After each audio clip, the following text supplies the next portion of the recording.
Tihar jail में police की मौजूदगी में हुई थी टिल्लू ताजपुरिया की हत्या। सीसीटीवी वीडियो सामने आया। तिहाड़ में पुलिसकर्मी बने रहे तमाशबीन। अपराधियों ने धारदार हथियार से टिल्लू पर कई वार किए। करीब 2 मिनट तक तिहाड़ जेल में पुलिस की मौजूदगी में टिल्लू पर होता रहा वार। मौत जब तक नहीं हो गई तब तक वार करते रहे। पुलिस देखती रही। टिल्लू को पहले बैरक में हमला किया गया, वहां घायल हुआ। बैरक से बाहर लाते समय पुलिसकर्मियों की मौजूदगी में अपराधियों ने फिर से हमला किया। पैर से भी वार किए। पुलिस खड़ी रही। इससे पहले तिहाड़ में चादर के सहारे टिल्लू की बैरक में अपराधियों के उतरने हमले का वीडियो आया था सामने। गोगी गैंग, बिश्नोई गैंग के गुर्गों ने टिल्लू पर लोहे के रॉड और सुए से किए 100 से ज्यादा वार। चेहरे, गर्दन, सीने, पैरों को बुरी तरह से गोद डाला।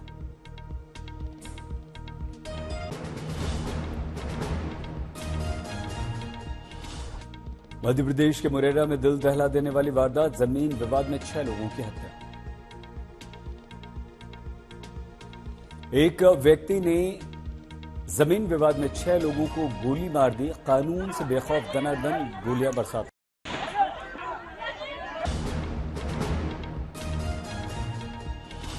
मेरठ में मारा गया पश्चिमी उत्तर प्रदेश और दिल्ली एनसीआर का कुख्यात गैंगस्टर। एसटीएफ ने एनकाउंटर किया।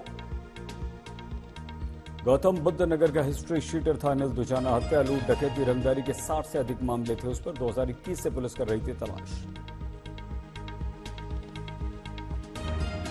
सरकारी ठेकों, सरिया चोरी, टोल के ठेकों को लेकर सक्रिय था दुजाना गैंग। गैंगस्टर नरेश भाटी से इसके नजदीकी संबंध थे।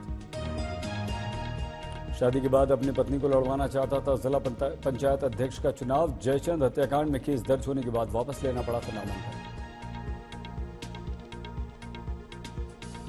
अनिल दुजाना की मौत के साथ ही यूपी में माफियाओं की लिस्ट में अब सिर्फ 63 नाम बाकी। योगी आदित्यनाथ की दूसरी सरकार में चिन्हित किए गए थे 66 माफिया।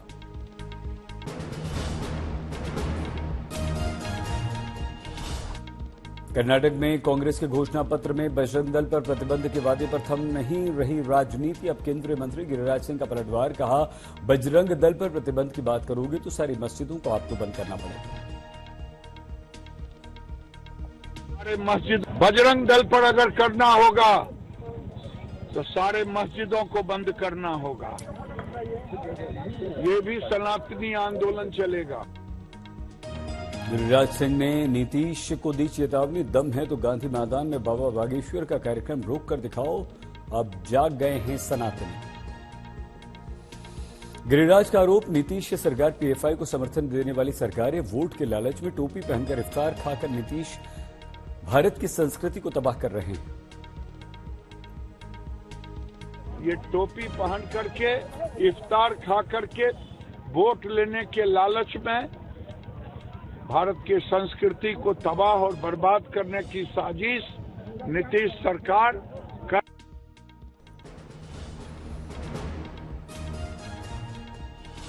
केंद्रीय मंत्री अश्विनी चौबे ने आरजेडी विधायक यदुवंश कुमार पर किया पलटवार। कहा, ब्राह्मणों की गरिमा के विरुद्ध न बोले वरना अच्छा नहीं होगा। अश्विनी चौबे ने कहा, 2024 के चुनावी परिणाम के बाद जंगलराज वालों की खत्म हो जाएगी हीरोगिरी। मुंह छिपाने के लिए बंगाल की खाड़ी या नेपाल की तराई में इन लोगों को भागना पड़ेगा।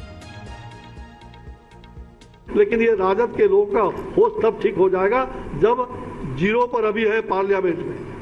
अगले बार इनका सारा हीरोगिरी जो है ये जंगल राज वालों का 2024 और 2025 में ये सब के सब बंगाल की खाड़ी में या नेपाल के तराई में मिलेंगे। आरजेडी विधायक यदुवंश कुमार ने ब्राह्मणों पर किया था वार। कहा था, समाज में फूट डालना ब्राह्मणों का काम। आरजेडी विधायक यदुवंश कुमार ने ब्राह्मणों पर विवादित टिप्पणी करते हुए कहा था, डीएनए से हुआ है साफ, भारत के नहीं रूस के हैं सभी ब्राह्मण। भारत में ये रूस से भागकर आए। कर्नाटक चुनाव में बीजेपी ने झोंकी अपनी सारी शक्ति। बेल्लारी और तुमकुर में पीएम ने की रैली। बेल्लारी में पीएम मोदी ने कहा, आतंकवादियों के साथ खड़ी है कांग्रेस। कीरल स्टोरी की आजकल बड़ी चर्चा। फिल्म में आतंकी साजिश का खुलासा।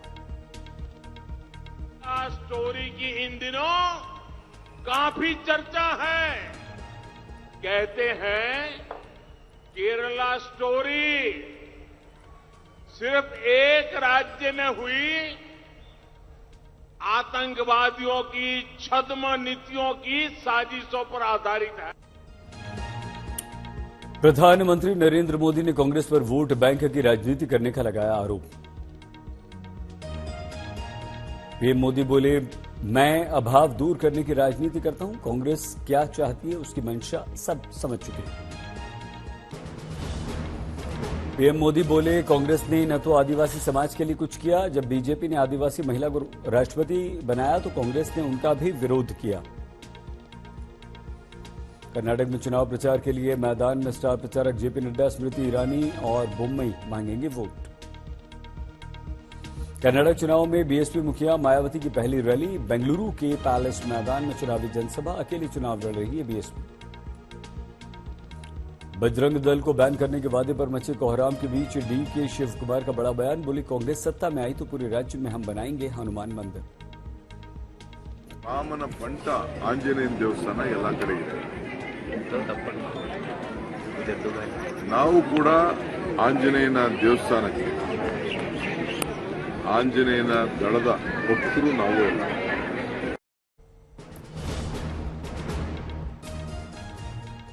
केंद्रीय मंत्री स्मृति ईरानी का कांग्रेस से प्रश्न, क्या हिंदू धर्म में आस्था रखने वालों की देशद्रोहियों से होनी चाहिए तुलना। पूछा, क्या कांग्रेस को लगता है कि हिंदू आतंकी है। क्या कांग्रेस पार्टी की यह मान्यता है कि जो आतंकी गिरोह हैं उनकी समानता हिंदू धर्म में विश्वास करने वाले हिंदुओं से होनी चाहिए। क्या कांग्रेस को लगता है कि हिंदू आतंकी है। स्मृति ईरानी बोली, कर्नाटक में कांग्रेस कैसे कराएगी मंदिरों का निर्माण, क्योंकि प्रियंका ने अमेठी चुनाव के समय पढ़ी थी नमाज, अब मूर्ति पूजा का कैसे करेगी समर्थन। ओवैसी ने बजरंग बली की जय का नारा लगवाने के लिए पीएम मोदी पर साधा निशाना। रैली में कहा, वोट डालते समय अल्लाह अकबर का नारा लगाओ। तुम 10 तारीख को वोट डालने जाएंगे तो पहले अल्लाह अकबर का नारा लगा के बटन दबाओ। तो ये पूरे मीडिया वाले बोलेंगे, ओ ओवैसी।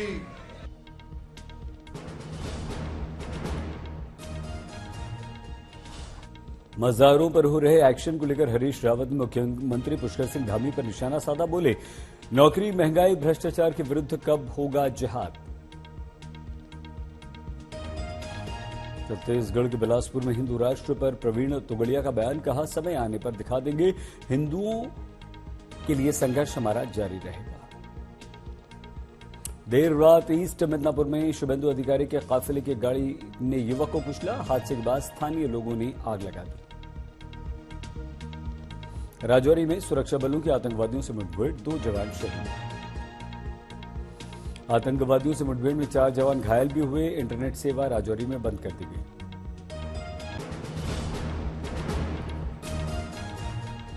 मणिपुर में भड़की हिंसा के बाद उपद्रवियों को देखते ही गोली मारने के आदेश दिए गए। सेना की 55 टुकड़ियां तैनात हैं। 8 जिलों में धारा 144 लागू है। 5 दिन के लिए इंटरनेट बंद। मणिपुर में स्थिति पर केंद्र सरकार की दृष्टि। हिंसा प्रभावित इलाकों में आरएएफ की टीमें भेजी गई। रक्षा मंत्रालय के आदेश पर 14 बटालियन स्टैंड बाय भी। चूरा चांदपुर में गैर आदिवासी मेइती समुदाय के लिए अनुसूचित जनजाति दर्जे की मांग को लेकर निकाला जा रहा था बाहर। हथियारबंद लोगों की भीड़ ने कर दिया हमला। जवाबी कार्रवाई में मेइती समुदाय की तरफ से भी हमला हुआ, जिसके बाद पूरे राज्य में हिंसा भड़क गई। घरों में आगजनी की गई, गाड़ियां जलाई गई, लोगों को मारा गया, गोलियां चली।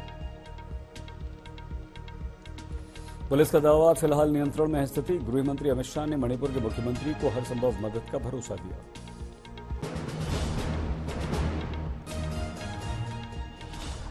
मणिपुर में कानून व्यवस्था को बनाए रखने के लिए भेजी गई बीएसएफ की 6 कंपनियां, सीआरपीएफ की 15 कंपनियां पहले से तैनात। मणिपुर हिंसा के चलते रद्द हुआ अमित शाह का आज का कार्यक्रम। कर्नाटक में थी उनकी जनसभा। मणिपुर में हिंसा और मौजूदा स्थिति की समीक्षा करेंगे गृहमंत्री अमित शाह। दिल्ली में समीक्षा बैठक। योगी सरकार के मंत्री नंद गोपाल नंदी को फोन पर हत्या की धमकी मिली। हजरतगंज कोतवाली में एफआईआर दर्ज। मंत्री नंदी को 19 अप्रैल को आया था धमकी भरा फोन। 3 मई को लखनऊ में कराई गई एफआईआर दर्ज।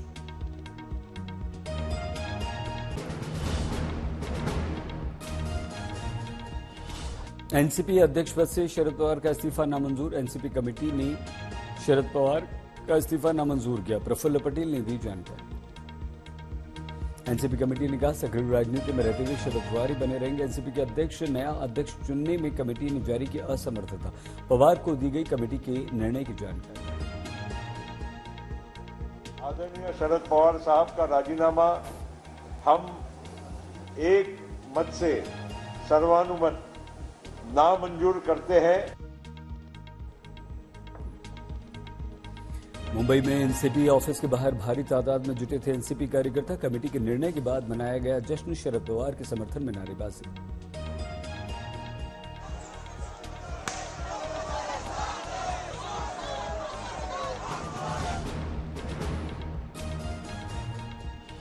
एनसीपी कमेटी के निर्णय के बाद मीटिंग के से बाहर आए शरद पवार के भतीजे अजीत पवार। मीडिया से नहीं की कोई बात।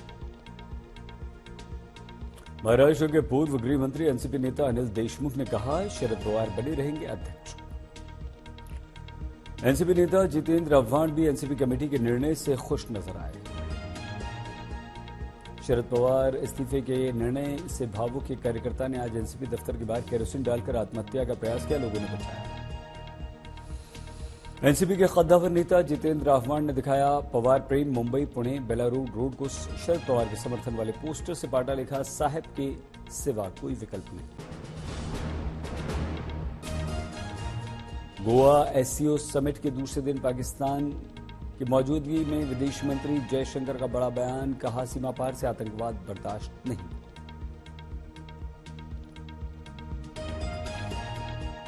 बोले जयशंकर आतंकवाद को रोकना हमारी प्राथमिकता। इसे हर हाल में हम रोकेंगे। Stopped. Firmly believe that there can be no justification for terrorism and it must be stopped in all its forms and manifestations.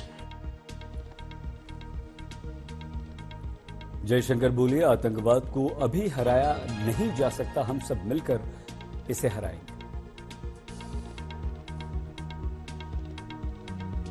Jaishankar ने टेरर फंडिंग पर भी उठाया प्रश्न। कहा टेरर फंडिंग पर अंकुश बहुत जरूरी है।